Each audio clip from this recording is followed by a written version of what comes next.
Hai, Assalamualaikum warahmatullahi wabarakatuh. Hai teman-teman, ketemu lagi dengan saya Mar'atus Salihah. Kesempatan kali ini saya akan membahas jangan tinggalkan sholat. Nah, sebelumnya sholat tidak hanya sekedar menjadi kewajiban bagi teman-teman semua, tapi lebih dari itu, sholat merupakan bukti iman seseorang terhadap Allah SWT. Berapa banyak manusia sekarang yang meninggalkan sholat tanpa adanya rasa sesal dalam hati khususnya. Berapa banyak anak muda sekarang yang mudah meninggalkan sholat.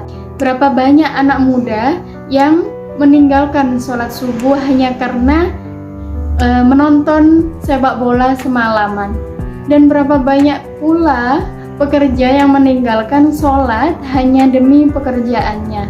Teman-temanku semua, pertanyaan-pertanyaan seperti itu sudah seharusnya kita jawab dengan membuktikan bahwa kita tidak seperti itu. Baik, dalam hadis sahih diriwayatkan bahwa yang membedakan antara seorang mukmin dengan seorang kafir adalah sholatnya.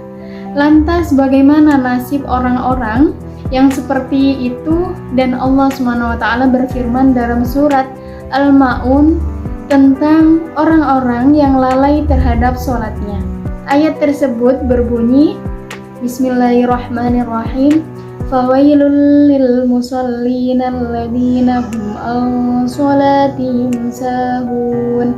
Maka celakalah orang yang sholat, yaitu orang-orang yang lalai terhadap sholatnya. Allah SWT mensifati orang-orang yang lalai dalam sholatnya dengan kalimat celaka. Kalimat celaka ini biasanya juga Allah pakai untuk mensifati orang-orang kafir dan munafik. Berarti dengan kata lain, orang yang lalai terhadap sholatnya bisa dijelaskan dengan orang yang munafik dan kafir. Maka tidak heran dalam hadis Nabi Muhammad di atas dijelaskan bahwa yang menjadi pembeda antara mukmin dengan kafir adalah sholatnya. Teman-temanku yang dirahmati oleh Allah SWT, sebagaimana yang Rasulullah SAW sampaikan dalam hadisnya tentang keutamaan sholat, maka kita sebagai umatnya hendaknya melakukan sholat wajib 5 waktu.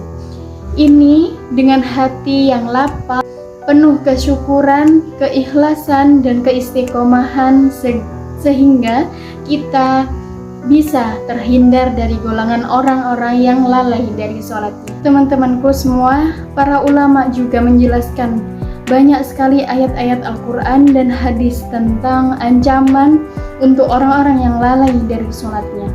Bahkan jika kita membaca di adanya rukun Islam, termasuk rukun kedua dari syahadat, artinya akan ditolak di keislaman seseorang meskipun seorang itu telah berucap asyhadu alla ilaha illallah wa anna muhammadan rasulullah, tetapi dia tidak melakukan sholat secara sengaja tanpa adanya uzur apapun. Bahkan dalam Al-Quran Allah berkali-kali memperingati dan memberikan kalimat ancaman, diantaranya surat Al-Ma'un yang saya tadi bacakan. Apa yang dimaksud lalai dari sholatnya, yakni orang yang sholat tapi sholatnya asal-asalan seperti itu, orang yang sholatnya tidak khusyuk, orang yang sholatnya kadang dia kerjakan, kadang juga dia tinggalkan, ataupun orang yang sholatnya buru-buru seperti itu, tidak memenuhi rukun, atau sholatnya yang tidak benar wudunya atau bersucinya. Maka dengan orang-orang yang dan bagaimana dengan orang yang tidak sholat? Masya Allah, makanya Allah SWT menggolongkan diantaranya ciri-ciri yang paling jelas kemunafikan seseorang adalah yang malas terhadap ibadah sholatnya. Bukan tidak sholat, malas terhadap ibadah sholat. Teman-temanku semua yang dirahmati oleh Allah, sholat adalah satu-satunya ikatan antara kita dengan langit dan satu-satunya ikatan hambanya dengan Allah Subhanahu wa Ta'ala.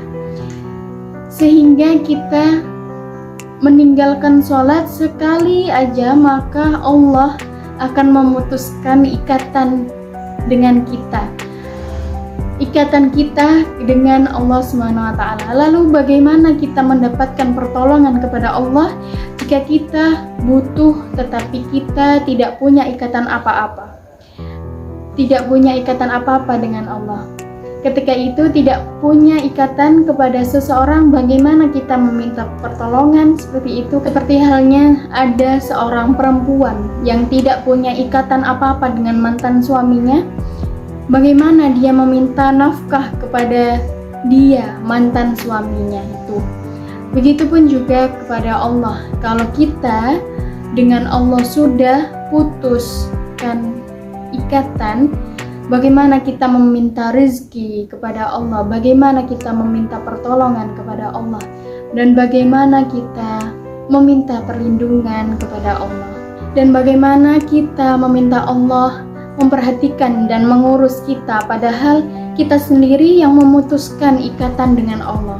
Satu-satunya kata ulama ikatan antara hamba dengan Robnya ialah as-sholah, sholatnya. Siapa yang meninggalkan sholat secara sengaja tanpa alasan yang dibolehkan oleh agama, berarti ia telah memutuskan ikatan dengan Allah SWT. Betapa bahayanya meninggalkan sholat, teman-temanku semua. Sholat adalah amal pertama di akhirat yang akan dipertanyakan oleh Allah SWT. Jika sholat kita benar, maka amal yang lain akan diperbaiki oleh Allah. Tetapi seandainya sholat kita seseorang itu rusak, maka semua amal yang lain akan ikut rusak bersamanya. Nauzubillah. Dan sholat sesuatu yang tidak bisa kita abaikan, teman-teman. Apapun alasannya, kita tidak boleh tidak membayar. Kita boleh tidak membayar zakat jika kita tidak mampu. Kita boleh tidak haji kalau tidak mampu. Dan kita tidak puasa pun kita boleh, asal dengan cara membayar dengan qadha atau fidyah. Tetapi kita tidak bisa meninggalkan sholat, karena sholat dalam ajaran Islam banyak sekali caranya. Seperti kita sedang melakukan perjalanan jauh, kita dapat menjamak.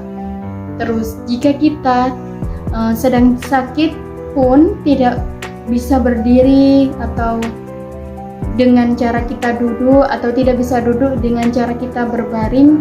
Jadi tidak ada alasan apapun untuk meninggalkan sholat.